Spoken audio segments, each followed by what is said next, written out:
لو كل تركيزك في تدريبات السرعة على الجري المستقيم أو إن أنت تغير اتجاهك، فأنت للأسف مش بتحضر اللعيبة بتاعتك كويس للملعب. عارف ليه؟ لأن أكتر من 70% من الحركات اللي بتحصل جوه الماتشات أو المباريات بتحصل في منحنيات، مش لينير سبيد أو خطوط مستقيمة. إزاي نقدر نمرن ده؟ النهارده أنا عايز أتكلم عن الكيرفد سبرنت تريننج اللي هيغير طريقة شغلك مع اللعيبة بشكل كويس أوي. أهلا بيك صديقي الرياضي وصديقي المدرب. النهارده انا عايز اتكلم عن مفهوم تدريبي مهم جدا وغالبا بيتم اهماله، وهو الكيرفد سبرنتنج. الهدف من الفيديو ده هو ان انا اوضح ليه الجري المنحنى او الكيرفد سبرنتنج مهم لكل رياضه، وهبدا اشرح ازاي ابدا اطبقه مع اللعيبه خطوه بخطوه، وازاي ده هيساعدك في انك تقلل الاصابات وتحسن الاداء في الملعب بشكل كويس. اول حاجه، المشكله في تدريبات السرعه التقليديه، اغلب المدربين بيركزوا على حاجتين.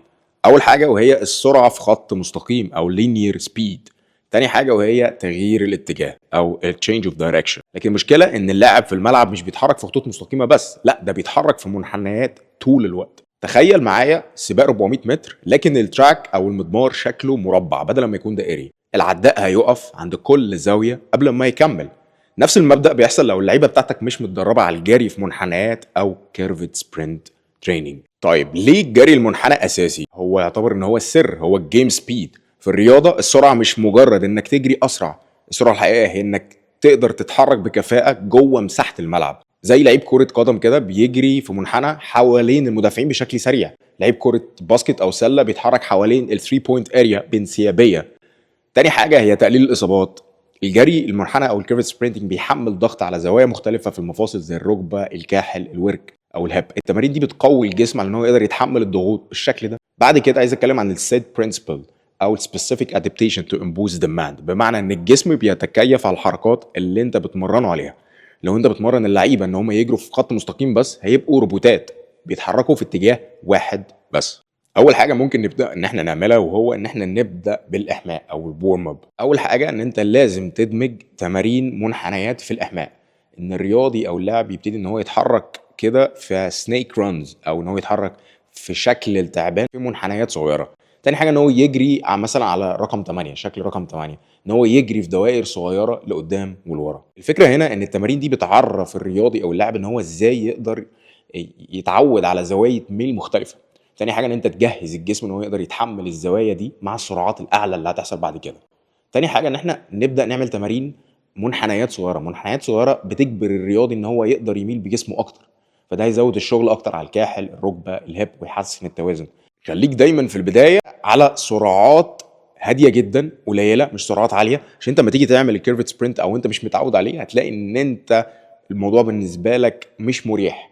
فابدا الموضوع بالتدريج جرادولي لحد ما تحس ان انت متحسن، وابدا بسرعات قليله، ومع الوقت ابتدي ان انت تزود السرعه بتاعتك بشكل كويس. انا عايز اتكلم بقى على امثله للتمارين دي. اول حاجه ان انت تجري في دوائر صغيره، سيركل صغيره.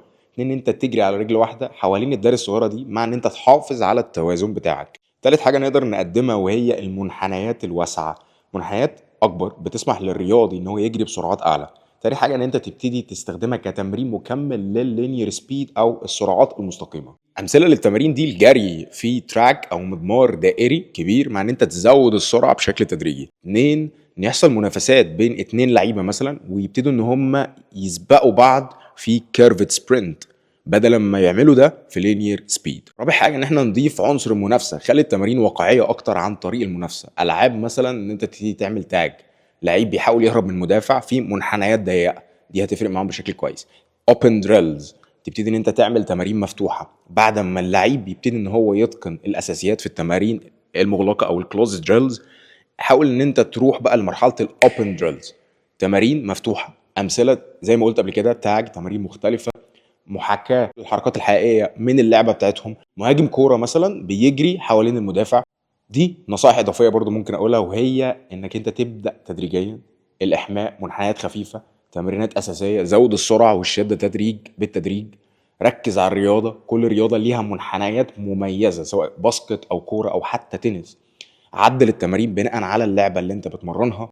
قيم الاداء، لو انت عندك اوبشن ان انت تستخدم تايمنج جيس ان انت تقيس التطور في السرعه للمنحنيات، جرب تعمل ده. صديقي المدرب، الجري المنحنى او الكيرفت سبرينتنج مش رفاهيه، ده عنصر اساسي عشان تقدر تطور اللعيبه بتاعتك وتقلل من الاصابه بتاعتهم بشكل كويس. لو عجبك الفيديو ما تنساش تعمل لايك وتشاركه مع زملائك المدربين، لو انت رياضي برضو ابعته للرياضيين اللي زيك. حاول توصل الفيديو ده لاكبر عدد من المدربين او الرياضيين. متنساش تعمل سبسكرايب للقناه بتاعتي، وكمان تعمل لايك وشير. اشوفكم الحلقه الجايه ان شاء الله. السلام عليكم.